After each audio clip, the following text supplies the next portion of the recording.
નમસ્કાર વિદ્યાર્થી મિત્રો, મારી યુટ્યુબ ચેનલ સંજય પટેલમાં આપ સૌનું હાર્દિક સ્વાગત છે. મિત્રો, આજના વિડીયોની અંદર આપણે ધોરણ 4 વિષય છે ગુજરાતી કુહુ, જેનો પાઠ 7મો, જેનું નામ છે નખમ ધખમ પડા ધડા પડા બૂમ, તેના ભાગ 1 ની અંદર આજે આપણે પાઠ સમજૂતી અને તેના પ્રશ્ન જવાબો વિશે શીખવાના છીએ. વિદ્યાર્થી મિત્રો, જો તમે મારી ચેનલમાં નવા હોય તો મારી ચેનલને જરૂરથી સબસ્ક્રાઈબ કરો. વિડીયો સારો લાગે તો લાઇક કરો, શેર કરો અને બેલ નોટિફિકેશન ઓન કરો, જેથી મારા આગળના નવા વિડીયો પણ આપને મળતા રહે. તેમજ વિદ્યાર્થી મિત્રો, આ પાઠની PDF જોવા માટે પ્લે સ્ટોરમાંથી અમારી એપ્લિકેશન વિશ્વગુરુ STD 1 થી 12 ગુજરાતી ડાઉનલોડ કરી તમારા મોબાઈલમાં ઇન્સ્ટોલ કરો. જે તમે શરૂ કરશો તો તમને આ પ્રકારે જોવા મળશે, જેમાં બધા ધોરણની અંદર ધોરણ બતાવશે, ધોરણ પસંદ કરશો એટલે વિષય બતાવશે, વિષય પસંદ કરશો એટલે પાઠ બતાવશે. જેમાં વિડીયો ઉપર ક્લિક કરશો તો વિડીયો જોવા મળશે અને PDF ઉપર ક્લિક કરશો તો તમને PDF જોવા મળશે. તો આશા રાખું છું અમારી એપ્લિકેશન આપ સૌને ગમશે. જરૂર ડાઉનલોડ કરજો મિત્રો, જે એકદમ ફ્રી છે. કોઈ પણ પ્રકારના ચાર્જ વગર તમે વિડીયો અને PDF જોઈ શકશો.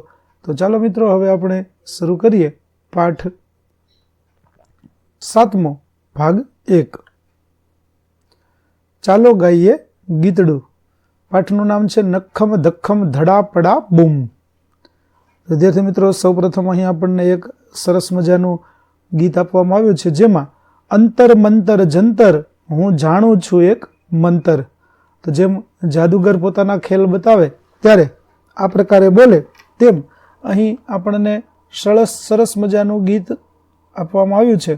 તે ગીત આપણે જોઈએ કે જેમાં અંતર મંતર કરી અને હું એક મંત્ર એવો જાણું છું કે જેનાથી હું જાદુ કરી શકું.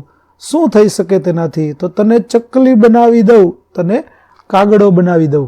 એટલે કે હું એવો મંત્ર જાણું છું કે જેનાથી હું તને ચકલી પણ બનાવી શકું અને હું કાગડો પણ બનાવી શકું. આમ ચકલી અને કાગડો પણ બનાવી શકે છે. ત્યાર પછી જાદુના ખેલ બતાવવામાં આવે છે કે જુઓ, આ છે ટોપલી, આ ટોપલી છે ખાલી, એમાં પરી બેઠી છે મતવાલી. એટલે કે આ ટોપલી છે તે ખાલી છે, પરંતુ તેમાં પરી બેઠી છે, જે અત્યારે આપણને દેખાતી નથી, પણ આ પરી છે તે જાદુ કરી અને આપણને બતાવશે. મારી ટોપલીમાં જાદુ, એમાં પરીને બેસાડું, એનું સસલું બનાવી દઉં છું. આવી રીતે કહે છે કે મારી ટોપલી છે તે જાદુઈ ટોપલી છે, તેમાં હું પરીને બેસાડું અને તે આ પરીમાંથી હું એને સસલું બનાવી દઉં. એટલે કે મારી ટોપલી છે તે ટોપલીમાંથી હું સસલું બહાર કાઢીશ. આવી રીતે બોલી અને મંત્ર બોલે અને ત્યારે પરીમાંથી સસલું બની જાય છે. તો આમ અંતર મંતર જંતર એ રમત આગળ વધે છે. ત્યાર પછી જુઓ, આ છે ગંજીફાની રમત. ગંજીફો એટલે પત્તા. વિદ્યાર્થી મિત્રો, જે 52 પત્તા આવે છે તે ગંજીફો કહેવાય. તો આ ગંજીફાની રમત છે, તેમાં એ રમતમાં છે મોટી ગમત. એ રમત રમવામાં, એક પત્તાની રમત રમવાની ખૂબ મજા પડે છે અને તેમાં આનંદ સાથે આપણે રમી શકીએ છીએ. જેમાં પહેલા ગુલામ આવે છે, પછી રાણી આવે છે, એનો બાદશાહ બનાવી દઉં છું. આવી રીતે ગંજીફાની રમત છે તેની અંદર સૌપ્રથમ બધા રંગોના 13 પાના હોય છે, તેમાં ગુલામ, રાણી અને બાદશાહ 3 આવે છે. એવી રીતે કહે છે કે પહેલા ગુલામ આવે, પછી રાણી આવે અને તેને હું બાદશાહ બનાવી દઉં છું. ત્યાર પછી કહે છે કે જુઓ, આ છે નાના ઠીંગુ, એનું નામ પાડ્યું છે મેં પીંગુ. નાનો ઠીંગુ એટલે નાનો વ્યક્તિ છે, તેનું નામ છે પીંગુ. પીંગુ ખૂબ દોડે, મોટા ઝાડ કૂદે છે. આ પીંગુ છે તે ભલે પોતે ઊંચાઈમાં નાનો છે, પરંતુ તે મોટા મોટા ઝાડ પણ કૂદી જાય છે. એટલા માટે હું તેને લંબુ બનાવી દઉં, જેથી કરીને તે મોટા મોટા ઝાડ છે તેને પણ કૂદી શકે. આમ અંતર મંતર જંતર હું જાણું છું એક મંતર. આ પ્રકારે નવું મંતર છે તે જાણે છે, કે જે મહેન્દ્ર જોશી દ્વારા આ ગીત છે તે લખવામાં આવ્યું છે અને તેમાં જાદુ કરવા માટેની વાત કરેલી છે. ચાલો આગળ જઈએ. હવે થોડું હસો ને ચિત્રો જુઓ અને હસતા હસતા પ્રશ્નોના ઉત્તર આપો. તો જુઓ, અહીં સરસ મજાનું ચિત્ર આપણને આપેલું છે. સવાર છે, ફૂલો ખીલી રહ્યા છે, પક્ષીઓ ઉડી રહ્યા છે, પતંગિયાઓ છે તે પણ ઉડી રહ્યા છે. ત્યાર પછી પાછળ આપણને મોટા ઝાડ દેખાય છે. એક છોકરી તેની બિલાડી લઈ અને ફરવા નીકળી છે અને આકાશની અંદરથી વાદળો પણ જાણે કે તેમને જોઈ રહ્યા હોય આ પ્રકારે ચિત્રની અંદર આપણને જોવા મળે છે. તો ચાલો આપણે પ્રશ્નોના જવાબ આપીએ કે આ ચિત્રમાં તમને સૌથી વધુ શું ગમ્યું? તો આ ચિત્રમાં મને બાળાનું હાસ્ય સૌથી વધુ ગમ્યું, કે જે છોકરી છે તે હસી રહી છે તે હાસ્ય ખૂબ ગમ્યું. ત્યાર પછી કોણ કોણ ખુશ દેખાય છે? તો સૂરજ, વાદળા, ફૂલ, પતંગિયા, પક્ષી, બિલાડી અને વૃક્ષો ખુશ દેખાય છે. ત્યાર પછી આ ચિત્ર કયા સમયનું હોય એવું લાગે છે? તો આ ચિત્ર સવારના સમયનું હોય એવું લાગે છે. ચોથું, પતંગિયા ઉડીને ક્યાં જશે? તો પતંગિયા ઉડીને ફૂલ ઉપર બેસવા માટે જશે. પાંચમું, આ છોકરી અને બિલાડીના નામ પાડો. તો છોકરીનું નામ રિંકુ અને બિલાડીનું નામ પિંકી. ત્યાર પછી ઉપરના સ્માઇલી જોતા તમને કોણ યાદ આવ્યું? કેમ? તો ઉપરના સ્માઇલી જોતા મને મારો ભાઈ યાદ આવ્યો.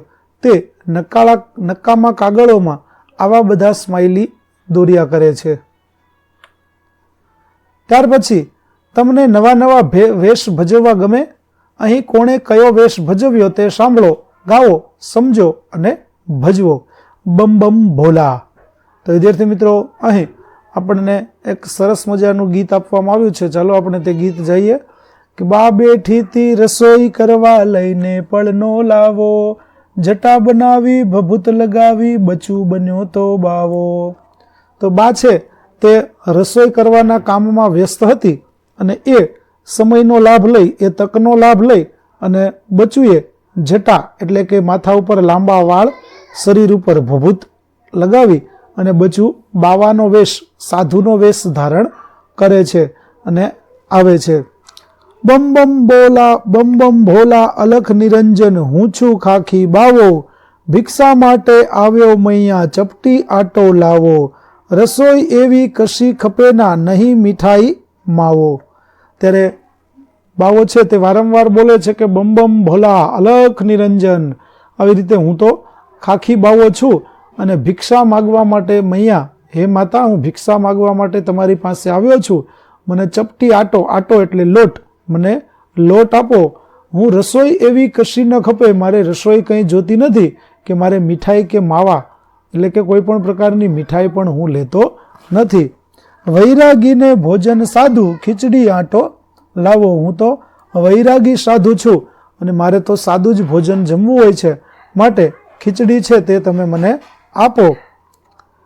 પૈસા કપડા કંઈ ન જોઈએ, ના જોઈએ સરપાવો, મન મોજીલા બની અમારે શિવજીનો જસ ગાવો. કે પૈસા કપડા મારે કશું પણ જોતું નથી, કે મારે કંઈ ઇનામ, સરપાવ એટલે ઇનામ, મારે કંઈ ઇનામ પણ જોતું નથી. અમે તો મન મોજીલા બની અને અમારે તો શિવજીનો જશ ગાવો એટલે કે શિવજીના ગુણો છે તે અમારે ગાવા છે. બા બોલી આ જીજી કરતી, ચીપિયો ના ખખડાવો, હમણાં ઘરમાં કોઈ નથી ને મુજને ના બીવડાવો. ચીપિયો એટલે સાધુના હાથમાં જે ચીપિયો હોય છે તેની વાત કરી છે, કેમ કે સાધુ છે તે અલખ નિરંજન કહી અને ચીપિયો ખખડાવે છે, જેથી લોકોને ખબર પડે કે દ્વાર પર કોઈ સાધુ આવ્યા છે અને તેઓ ભિક્ષા આપવા માટે બહાર આવે. ત્યારે બા છે તે સાધુને વિનંતી કરે છે, આજીજી એટલે વિનંતી કરવી, કે તમે ચીપિયો ન ખખડાવશો, કારણ કે હમણાં ઘરમાં કોઈ નથી અને તમે મને બીવડાવશો નહીં. અચ્છા મૈયા હમ ચલતે હે, કહીને ચાલ્યો બાવો, વેશ હટાવી થઈને ડાહ્યો બોલ્યો, હું જ બન્યો તો બાવો. તો આવી રીતે છોકરો જે સાધુનો વેશ લઈને આવ્યો હતો તે કહે છે કે કાંઈ વાંધો નહીં, અત્યારે કોઈ ઘરે ન હોય તો હું જાઉં છું, હમ ચલતે હે એટલે હું જાઉં છું, તેમ કહી અને બાવો ત્યાંથી ચાલ્યો જાય છે.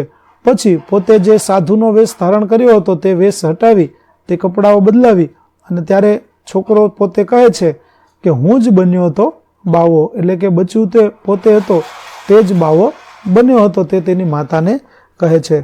તો આવી રીતે નરોત્તમ વાળંદકૃત આ સરસ મજાનું ગીત છે તે આપણે જોયું, કે જેમાં એક છોકરો છે તે સાધુનો વેશ ધારણ કરી અને તેની માતા પાસે આવે છે અને ભિક્ષા માગે છે અને તેને સમજાવે છે. ત્યારે તેની માતા ડરી જાય છે અને કહે છે કે મને તમે બીવડાવશો નહીં, અત્યારે ઘરે કોઈ નથી, તમે જતા રહો.